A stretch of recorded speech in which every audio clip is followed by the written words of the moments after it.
মমতা ব্যানার্জি তিনি তার personal physician কাম friend doctor SP দাসকে দিয়ে পুরো সিন্ডিকেটটা চালান।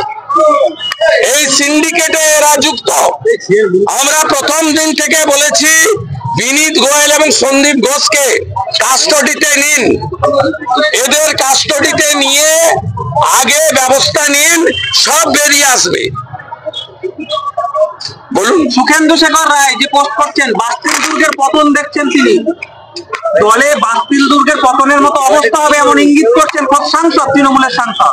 অনেক সিনিয়র লিডার, পরীক্ষিত নেতা, শিক্ষিত নেতা এবং বিবেক বুদ্ধি আছে বলেই তিনি প্রথম দিন থেকে এই ঘটনায় প্রতিবাদের রাস্তায় আছেন।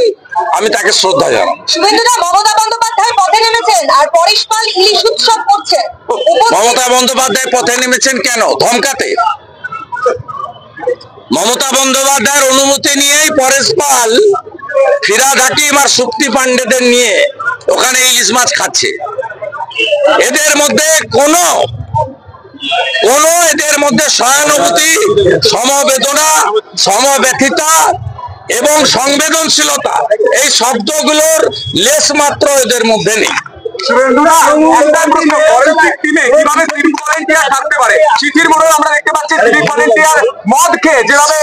সিভিক ভলেন্টিয়াররাই রাজ্য চালাচ্ছে। এদের তৃণমূল নেতাদের আত্মীয় এবং ক্যাডারের সুবাদে এরা নিয়োগ পেয়েছে।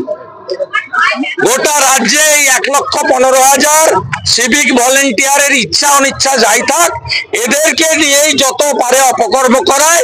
সেই জন্য এদের স্থায়ীকরণ করেনি, 6 মাস অন্তর রিনিউয়াল হাতে রেখেছে এবং এদের অনেকে সব গুন্ডামি করে আর অনেকে বাধ্য হয়ে করে নিজের চাকরি বাঁচানোর জন্য। নাগরিক সমাজ, মহিলারা রাস্তায়, ওটা বিধানসভায় জানবেন, কালকে দেখা হবে বিধানসভা। কালকে বিধানসভাতে দেখা হবে। মমতা ব্যানার্জি কাল আর পরশু কি ভাষায় উত্তর দিতে হয় কাল বুঝিয়ে দেবো আমরা। দুদিন গুন্ডা রাজ কায়েম করেছে। এই গুন্ডাদের মধ্যে অন্যতম পরেশ দাস, ক্যানিং এর এমএলএ, তিনি জুনিয়র ডক্টর এবং সচেতন নাগরিক, প্রতিবাদী জনতা, এদের যে আহ্বান 4 তারিখে রাত্রি 9টা থেকে 10টা প্রদীপ জ্বালিয়ে, মোমবাতি জ্বালিয়ে প্রতিবাদ পালন করা, এটাকে বানচাল করার জন্য সরাসরি হুমকি দিচ্ছে এবং ক্যানিং এ প্রাক্তন ছাত্র একটি বিদ্যালয়ের ছাত্রছাত্রীদের আজকের মিছিলও বন্ধ করেছে। মমতা বন্দ্যোপাধ্যায় নিজে এই কাজে নেতৃত্ব দিচ্ছেন। তিনি মেয়র রোডের সেই সভা থেকে সরাসরি বলেছেন যে তোমরা ফোঁস করো। তাই পরেশ দাসদের মতো গুন্ডারা ছাপ্পা মেরে জেতারা ফোঁস করছে। তৃণমূল কংগ্রেস